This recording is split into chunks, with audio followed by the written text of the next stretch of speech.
अस्सलाम वालेकुम अज़ीज़ तलबा, क्या हाल है। उम्मीद है कि आप सब खैरियत से होंगे। मैं मोहम्मद आसिफ़ हूँ और हाज़िर खिदमत हूँ एक नए लेक्चर के साथ। अज़ीज़ तलबा, इस लेक्चर में हमने डिस्कस करना है चैप्टर नंबर 6, ठीक है। Question number 4।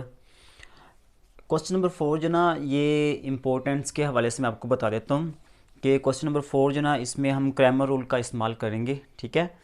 क्रैमर रूल का इस्तेमाल करते हुए इसको सॉल्व करेंगे। इक्वेशंस को हमारे पास 3 इक्वेशंस दी होंगी, तो ये आप इसको समझ लें, 3 इक्वेशंस हैं।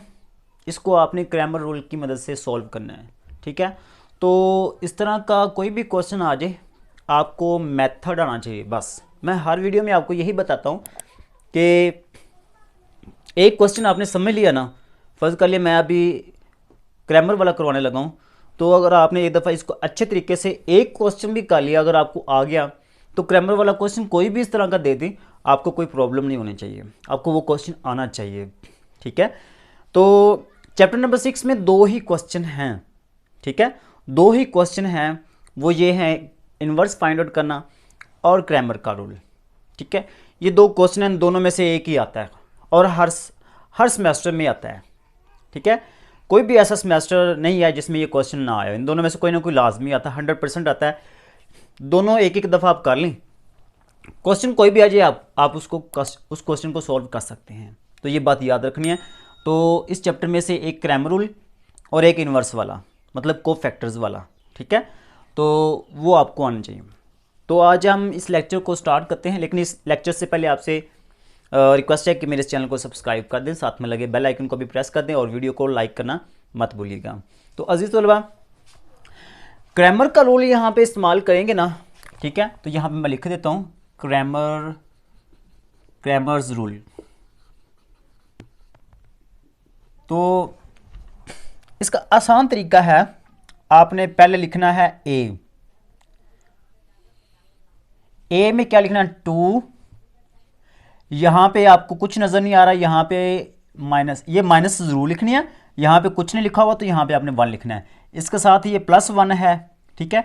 ये +1, यहाँ पे 4, यहाँ पे 2, यहाँ पे है 3, यहाँ पे है 3, यहाँ पे -4 है और यहाँ पे है माइनस का 1। माइनस ज़रूर साथ में लिखनी है, याद रखना है। जब भी आपने पेपर सॉल्व करना है ना, तो पेपर सॉल्व करते वक्त ये चीज़ आपने ये नशीन करनी है, याद रखना है। इसको अपने माइंड में बिठा लें कि क्वेश्चन को आपने जब सॉल्व करना है ना, तो क्वेश्चन की जो स्टेटमेंट है उसको आपने 3 से 4 मरतबा मिनिमम ज़रूर रीड करना है। क्वेश्चन को आपने बार बार देखना है कि आया कि यहाँ पे प्लस माइनस साइन का तो नहीं फ़र्क आ रहा। क्वेश्चन को आपने अच्छे तरीके से लिखना है, ठीक है। उसको बार बार 3 से 4 दफ़ा रीड करना है कि आया मुझसे कोई गलती तो नहीं होगी लिखने में, क्योंकि ये आगाज़ होता है क्वेश्चन का। अगर यहीं से आपको प्लस माइनस का फ़र्क आ गया तो अगला सारा सवाल आपका रॉन्ग हो जाएगा। ये बात याद रखनी है। क्वेश्चन लिखते वक्त आपने इस बात को याद रखना है कि हमें स्टेटमेंट में यहाँ पे कोई क्वेश्चन में प्लस माइनस का फ़र्क तो नहीं आ रहा। तो ये बात आप लोगों ने अच्छे तरीके से याद रखनी है, ठीक है। तो यहाँ पे ए बना लिया, उसके बाद आपने बनाना है AX, ठीक है। यहाँ पे मैं लिख लेता हूँ, वो आपने अलग से लिखना है, या बल्कि यहीं पे लिख लेता हूँ। यहाँ पे आ जाएगा AX इक्वल टू AX, उसके बाद आपने बनाना है AY, ठीक है। और उसके बाद आपने बनाना है AZ। अब वो बनाना कैसे है ये सुन लें। यहाँ पे x है ना, तो x वाली रकमें छोड़ देनी है। ये x वाली 3 रकमें हैं, इन तीनों की जगह पे आपने ये लिखना है 5, 8 और 3।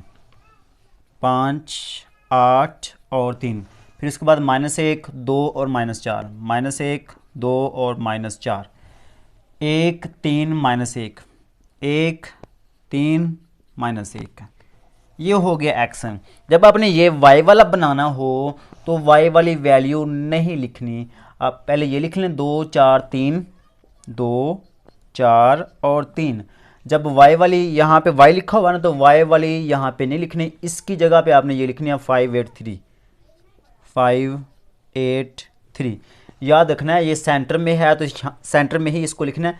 उसके बाद 1, 3, -1, 1 3 -1, ये हो गया AY। अब AZ आपने फाइंड करना है, तो पहले आप x वाली वैल्यू भी लिखेंगे, y वाली भी लिखेंगे। x वाली कौन सी है? 2 4 3, 2 4 और 3। y वाली -1 2 और -4, -1 2 और -4। अब z वाली तो हमने लिखनी नहीं है, z की जगह पे आएगा 5 8 और 3, 5 8 एंड 3। ठीक है, अब यहाँ पे इन तीनों का आपने डिटर्मिनेंट लेना है। तीनों का क्या लेना है? डिटर्मिनेंट। तो यहाँ पे मैं पहले लूँगा a का डिटर्मिनेंट। a का डिटर्मिनेंट लेना है, तो ये सारा मैट्रिक्स यहाँ पे लिख लेंगे। 2 4 3, 2 4 3, -1 2 और -4, -1 2 और -4, 1 3 -1, 1 3 -1। ठीक है, उसके बाद आपने क्या करना है, ये दो जो कॉलम है ये एज इट इज़ आपने यहाँ पे लिख लेने हैं। 2 4 और 3, -1 2 और -4। क्लियर है? अब उसके बाद आपने बनाना है लो डायगोनल। एक ये लो डायगोनल बन गया, एक ये लो डायगोनल बन गया, एक ये लो डायगोनल बन गया। लो डायगोनल बनाने के बाद आपने ये जो 3 रकमों वाले बनाने हैं, ये वाला नहीं बनाएंगे क्योंकि इसमें 2 रकमें हैं। 3 रकमों वाली लाइन जो ना ये आपने बनानी है, लो डायगोनल बनाना है। क्लियर है? अब इनको करेंगे हम मल्टीप्लाई। मल्टीप्लाई कैसे करना है वो सुन लें। 2 ज़रब 2 4, 4 को -1 से ज़रब करेंगे तो क्या आएगा? -4। That's clear. 3 ज़रब 3 9, 9 को -1 से ज़रब करेंगे तो क्या आएगा? 9, माइनस का 9। ठीक है, -4 ज़रब 4 -16, -16 को 1 से ज़रब करेंगे तो ये -16 आएगा। उसके बाद माइनस लगाना है। इन तीनों को मल्टीप्लाई करने के बाद इकट्ठा ब्रैकेट में लिखना है, उसके बाद आपने माइनस लगानी है। ठीक है, उसके बाद फिर ब्रैकेट लगानी है। अब आपने बनाने हैं अपर डायगोनल। एक ये वाला अपर डायगोनल है, एक ये वाला अपर डायगोनल है, ये माइनस में नीचे लिख रहा हूँ। एक ये वाला अपर डायगोनल है। ठीक है, ये वाली जो लाइन है ना, इसमें आएगा 1 2 और 3। ये 2 वाला नहीं लेना, आपने 3 वाले नंबर लेने हैं। ठीक है, 1 2 और 3। 1 को 2 से ज़रब करेंगे 2, 2 को 3 से ज़रब करेंगे तो हमारे पास आएगा 6। अब इसकी बारी है। 2 ज़रब 3 6, 6 को 4 से ज़रब करेंगे 24, यहाँ पे माइनस आया तो ये माइनस का 24 आ गया। उसके बाद -1 को 4 से ज़रब करेंगे तो -4 आएगा, -4 को -1 से ज़रब करेंगे तो माइनस माइनस प्लस 4 हो जाएगा। ठीक है, अब इसको हल कर लें। 16 और 9 25, 25 और 4 29, माइनस 6 और 4 10, 10 जमा के हैं, 24 माइनस के हैं। -24 में से जमा के 10 निकाल देंगे, बाकी कितने रह जाएंगे? -14। अब ये माइनस माइनस क्या हो जाएगा? ये माइनस माइनस प्लस हो गया। ठीक है, 29 में से 14 निकाल देंगे तो बाकी कितने रह जाएंगे? 9 में से 4 निकाले 5, 2 में से 1 निकाला 1, तो -15 रह जाएगा। ये ए का डिटर्मिनेंट आ गया है। उसके बाद ए एक्स का डिटर्मिनेंट निकालना हमने। ठीक है, तो ए एक्स का डिटर्मिनेंट निकालेंगे। ए एक्स इक्वल टू इसका डिटर्मिनेंट यहाँ पे अलामत लगानी है। उसके बाद आपने क्या करना होता है, ये सारी वैल्यू लिखनी है, मैट्रिक्स सारा लिखना है। 5 -1 1, 5 -1 1, 8 2 एंड 3, 3 -4 एंड -1, 3 -4 एंड -1। लिखने के बाद क्या करना होता है, पहले 2 कॉलम यहाँ पे आपने लिखने हैं। 5 -1 8 2 3 एंड -4। ठीक है, ये लिखना है। अब यहाँ पे आप लोगों ने बनाने हैं, पहले नंबर पे बनाना लो डायगोनल। एक ये वाला लो डायगोनल बन गया, एक ये वाला लो डायगोनल बन गया, एक ये वाला लो डायगोनल बन गया। अब इनको करेंगे हम मल्टीप्लाई। 5 को 2 से ज़रब किया 10, 10 को -1 से ज़रब किया तो ये आ जाएगा -10। 3 को 3 से ज़रब किया 9, 9 को -1 से ज़रब करेंगे तो ये हमारे पास आ जाएगा -9। -1 को 8 से ज़रब करेंगे -8, -8 को 1 से ज़रब करेंगे तो ये -8 ही आएगा। ब्रैकेट बंद कर देनी है, उसके बाद माइनस लगाना है। अब आपने बनाने हैं अपर डायगोनल। 1 2 3, 3 नंबरों वाले लेने हैं। ठीक है, 3 ज़रब 2 6, 6 ज़रब 1 6, 3 ज़रब 5 15, 15 को 4 ज़रब करें, ठीक है, 15 को 4 ज़रब करें तो कितना आएगा 60। तो माइनस का 60 आ गया। 8 को -1 से ज़रब करेंगे माइनस का 8, माइनस का 8 उसको ज़रब करेंगे -1 से तो वो आ जाएगा माइनस माइनस प्लस 8, ठीक है। तो 10 और 9 19, 19 और 8 27, माइनस के 27 माइनस 8 और 6 14, 60 में से 14 माइनस कर देंगे, ठीक है, या माइनस का 60 उसमें 14 जमा के निकाल देंगे तो 10 में से 4 निकाले 6, 5 में से 1 निकाले 4, तो ये -46 बच जाएंगे, ठीक है। अब यहाँ पे ये -27 है, ये माइनस माइनस प्लस हो जाएगा, 46 है, 46 में से 27 निकाल देंगे, बाकी हमारे पास कितने रह जाएंगे 19, ठीक है। तो ये हमारे पास आ गया ए एक्स का डिटर्मिनेंट। अब उसके बाद हमने मालूम करना ए वाई का डिटर्मिनेंट। ए वाई का डिटर्मिनेंट यहाँ पे मालूम करते हैं, ए वाई यहाँ पे आपने अलामत लगानी है डिटर्मिनेंट की, ठीक है। डिटर्मिनेंट की अलामत लगाने के बाद आपने ये सारी वैल्यू लिखनी है, सारा मैट्रिक्स लिखना है, 2 5 1 2 5 1 4 8 3 4 8 और 3, उसके बाद यहाँ पे 3 3 और -1 है, 3 3 और -1 ये लिखना है। उसके बाद पहले 2 कॉलम जो है ना ये एज इट इज़ यहाँ पे लिख लेने हैं, 2 5 4 8 3 और 3, ठीक है। तो इसको आप यहाँ पे हल कर लेंगे। यहाँ पे ये हमारे पास आ गया लो डायगोनल, एक ये वाला आ गया और एक ये वाला आ गया। तो 2 8 और -1, 2 को 8 से ज़रब करेंगे 16, 16 को -1 से ज़रब करेंगे तो माइनस का 16 आ जाएगा।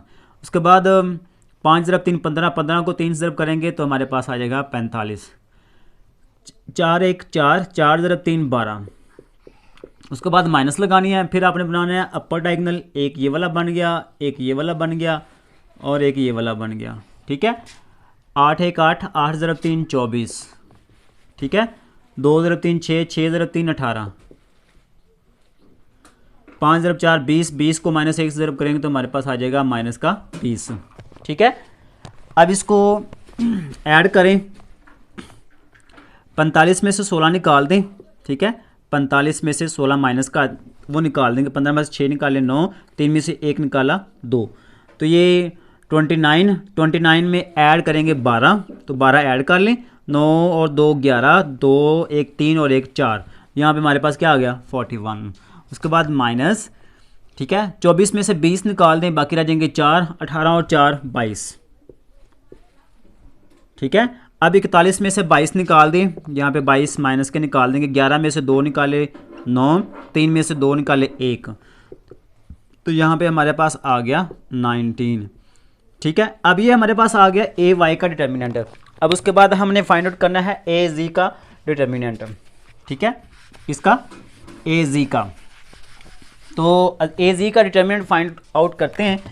ए जी यहाँ पे लिखेंगे उसका डिटर्मिनेंट, और यहाँ पे ए जी का सारा जो मैट्रिक्स है वो यहाँ पे लिखेंगे 2 -1 और 5, 2 -1 और 5, 4 2 8, 4 2 और 8, 3 -4 3, 3 -4 और 3, ठीक है। अब यहाँ पे पहले 2 कॉलम एज इट इज़ यहाँ पे लिख लेंगे, 2 -1 2 -1 4 2 3 -4। अब इसको हम यहाँ पे पहले बनाएंगे लो डायगोनल, एक ये वाला हो गया, एक ये वाला हो गया, एक ये वाला हो गया, यहाँ पे ये माइनस याद रखना है, ठीक है। 2 ज़रब 2 4, 4 ज़रब 3 12, ठीक है। 8 ज़रब 3 24, 24 को -1 से ज़रब करेंगे तो हमारे पास आ जाएगा माइनस का 24, 5 ज़रब 4 20, 20 को 4 से ज़रब करेंगे तो 80 आएगा, 80 माइनस का। उसके बाद माइनस लगानी है। अब आपने बनाने अपर डायगोनल, तो ये हमारे पास आ गया अपर डायगोनल। 5 ज़रब 2 10, 10 ज़रब 3 30, ठीक है। 8 ज़रब 2 16, 16 चौका 64, 16 ज़रब 4 64, ठीक है।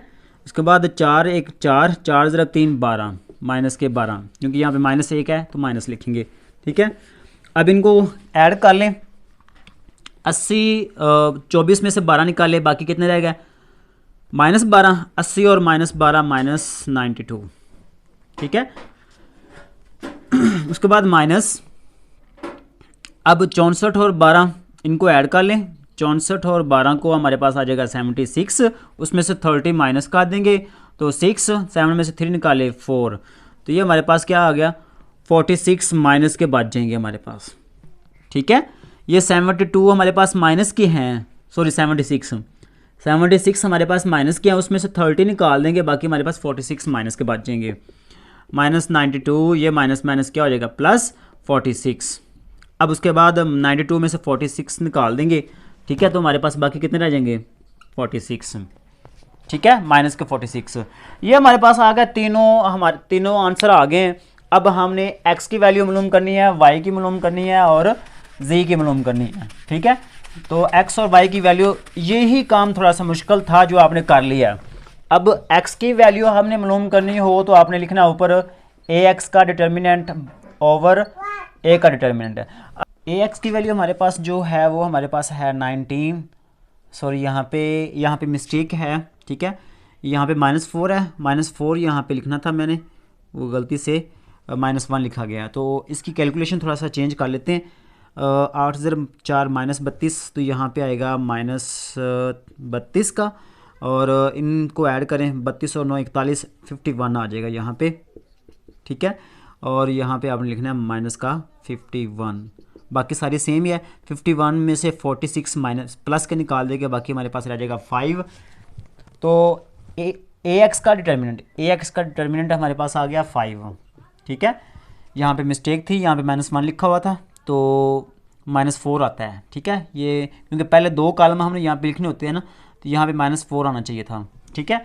तो बस सिर्फ यही आपने थोड़ी सी कैलकुलेशन सही करनी है। 8 0 4 32, यहाँ पे -32 आता है, इनको ऐड करेंगे 51 आएगा।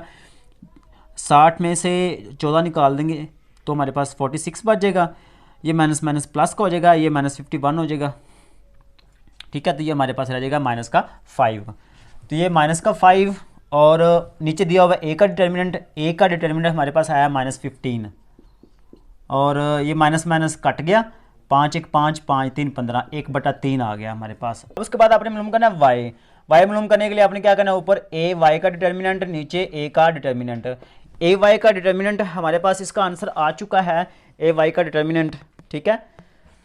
तो ये a y का डिटर्मिनेंट हमारे पास कितना आया, 19 है, तो यहाँ पर हम लिखेंगे 19, ठीक है। और ओवर a का डिटर्मिनेंट कितना आया हमारे पास, -15, तो ये आ जाएगा -19/15। ये माइनस ऊपर लिखें या नीचे लिखें वो आप लोगों की मर्जी है, क्लियर है। उसके बाद हमने z मालूम करना है, तो z मालूम करने के लिए हमारे पास सबसे पहले a z का डिटर्मिनेंट होना चाहिए और नीचे a का डिटर्मिनेंट होना चाहिए। a z का डिटर्मिनेंट हमने फाइंड आउट कर लिया, वो आया हमारे पास -46, और a का डिटर्मिनेंट हम ऑलरेडी फाइंड आउट कर चुके हैं, वो है -15, ठीक है। तो इसको अगर ये कैंसिल होते हैं तो कैंसिल कर लें, ये माइनस माइनस कैंसिल होगी, हमारे पास 46/15, ये हमारे पास 3 आंसर आ गए, एक z भी आ गया, y भी आ गया और x भी आ गया, ठीक है। आई होप कि आपको वीडियो की लेक्चर की समझ आई होगी। अजीज़ तलबा, लेक्चर के एंड से पहले मैं आपको बताना चाहता हूं कि अगर आप चैप्टर नंबर 6 के बाकिया क्वेश्चन तक रसाई चाहते हैं या बाकी जो क्वेश्चन हैं उसको समझना चाहते हैं, तो उन सब क्वेश्चंस का लिंक डिस्क्रिप्शन में मौजूद है, तो आप वहां से देख सकते हैं, ठीक है। Question number 1, question number 2, question number 3 complete हैं, तो आप उनको देख सकते हैं, ठीक है। अगर आपको किसी किस्म की कन्फ्यूजन हो तो आप कमेंट में पूछिएगा, मैं इंशाल्लाह आपके क्वेश्चन का हल बताऊंगा, आपके कमेंट का आंसर जो जवाब जल्द से जल्द दूंगा। तो मिलते हैं नेक्स्ट वीडियो में, तब तक के लिए अल्लाह निगहबान।